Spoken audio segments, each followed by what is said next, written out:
बताना चाहती हूँ आपको, जैसे कि आज तक मेरी सिस्टर के साथ 2006 में बलात्कार हुआ था, पर उसने मेरे को बताया घर में, जब मैं प्रेगनेंसी के लिए आई थी इंदौर, तो उसने मुझे बताया, पर मैंने अपने पति की बातों का सही मान के और उसको रात को 2 बजे घर से निकाल दिया मार के। मैंने अपने पति का विश्वास किया, अपनी बहन का नहीं किया। उसके बाद मैंने अपनी बहन से पूरी तरीके से रिश्ता तोड़ दिया। फिर जब मैंने देखा 2008 में कि मेरे पति के मोबाइल से मेरी बहन को मैसेज गया है कि तुम मुझे मिलो, नहीं तो मैं ये वीडियो वायरल कर दूंगा, तुम्हारी मम्मी को बता दूंगा, तुम्हारी बहन को बता दूंगा। तब मैंने 2008 में मुझे पता पड़ा कि नहीं, मेरा पति ही गलत है, और मेरी बहन से जब उसके शारीरिक संबंध है, जब मुझे ये बात मालूम पड़ी, तो मैंने खुद ने 2008 में जहर खा लिया और इंदौर के CHL हॉस्पिटल में मैं 5 दिन तक भर्ती रही थी।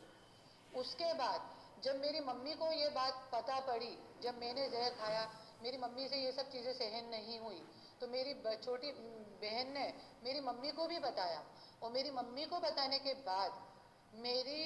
मम्मी को धनंजय मुंडे, जो कि बदकिस्मती से मेरे पति हैं, उसने मेरी मम्मी को इतना त्रास दिया, जैसे आज मुझे झूठे केस में जेल में डाला, मेरी बहन को भी झूठे केस में जेल में डाल रखा है। उसी प्रकार से सेम पुलिस वालों का प्रेशर, गुंडों का प्रेशर मेरी मम्मी के ऊपर बनाया, जिससे मेरी मम्मी को सहन नहीं हुआ। और मेरी मम्मी को पैसों की भी लालच दी थी उसने, पर पैसों के पीछे मेरी मम्मी नहीं गई, पुलिस वालों से नहीं घबराई,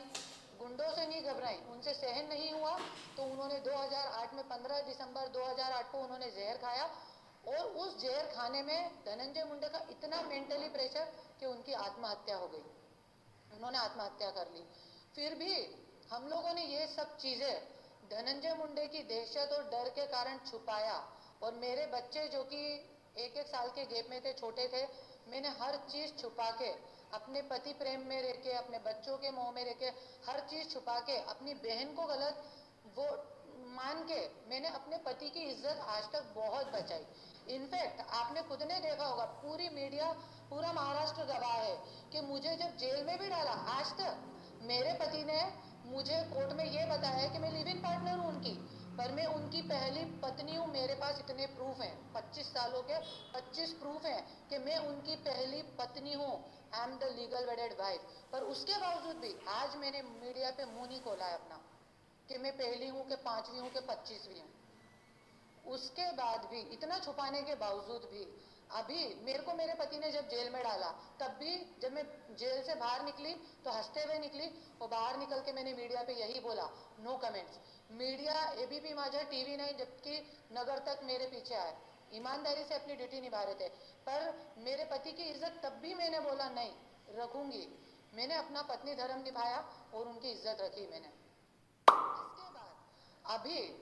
मेरे पति ने, मेरी बहन का और मेरे पति का क्या था, आज मैं 2008 से मेरी बहन से बात नहीं करती थी। यदि आप लोगों को इस बात का विश्वास नहीं हो, महाराष्ट्र की जनता को, गवर्नमेंट को, किसी को इस बात का विश्वास नहीं हो, तो आजकल हर चीज़ गूगल पे होती है। मेरे फ़ोन का निकाला जाए CDR, मेरे पति का निकाला जाए, मेरी बहन का निकाला जाए, मैं जिस बिल्डिंग में रहती हूँ, मेरी बहन जिस बिल्डिंग में रहती थी, उन सबके CCTV फुटेज, मेरी जो बिल्डिंग है उसमें तो सारा गूगल अपडेट होता है। मेरे घर पे कोई भी आता है, कोई भी जाता है, सारा गूगल अपडेट होता है। तो आज मेरे उस पर, मेरे गूगल अपडेट पे निकाला जाए कि मेरी बहन मेरे घर पे कितनी बार आई। साल में 2 बार आती थी मुश्किल से, वो भी बर्थडे पे, और अभी 3-4 साल से आना शुरू हुई थी, क्योंकि मेरे हस्बैंड और उसके जो रिलेशन थे पहले, उसके कारण हम दोनों के रिश्ते खट्टे हो चुके थे, बात नहीं करते थे हम दोनों। पर वो सब भी जाने दीजिए एक तरफ, मैंने हर बात को छुपाया, अपनी मर्यादा निभाई, एक पत्नी धर्म की। पर आज जब मेरे हस्बैंड ने मुझे जेल में डाला, मेरी बहन को जेल में डाला, मेरी माँ का मर्डर करा, मेरे भाई की ये रिपोर्ट है, मेरे भाई को इतना मेंटल त्रास दिया उसने 2016 में कि उसको ब्रेन हेमरेज आ गया। मैं हर चीज़ के प्रूफ लेके बैठी हूँ आज, हर चीज़ के प्रूफ। इतना उसको टेंशन आया कि 2016 में उसको ब्रेन हेमरेज आ गया। इसके बाद अभी भी मेरी बहन को जब जेल में डाला, तो मेरे भाई को वापस से हॉस्पिटलाइज करना पड़ा, अटैक टाइप का आ गया था उसको, माइनर अटैक, मेरी भाभी को भर्ती करना पड़ गया। उसके बाद आप देखेंगे तो धनंजय मुंडे जो है, आज अपने मंत्री पद का सबसे ज्यादा दुरुपयोग जो कर रहा है, मैं बोलती हूँ हर करप्शन ठीक है, पर आज यदि इस महाराष्ट्र में शक्ति कायदा है तो शरद पवार जी को, धनंजय मुंडे को लात मार के अपने मंत्री पद से निकालना चाहिए, क्योंकि वो महिलाओं पे, एक घर की एक नहीं, दो नहीं, तीन नहीं, चार चार महिलाओं पे अत्याचार कर रहा है। आज मेरी माँ को मारा उसने, मेरी बहन के साथ बलात्कार करा, मेरे को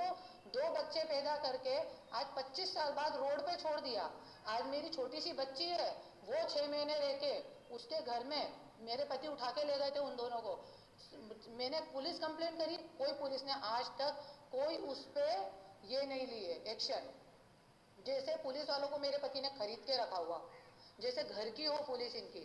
उसी प्रकार आप देखिए ये मेरी सिस्टर रेणु ने, आज मैं इस मैटर पे आज भी नहीं बोलने वाली थी, पर मैं जब मेरी सिस्टर से मिलने गई जेल में 3 दिन पहले, तो उसने बोला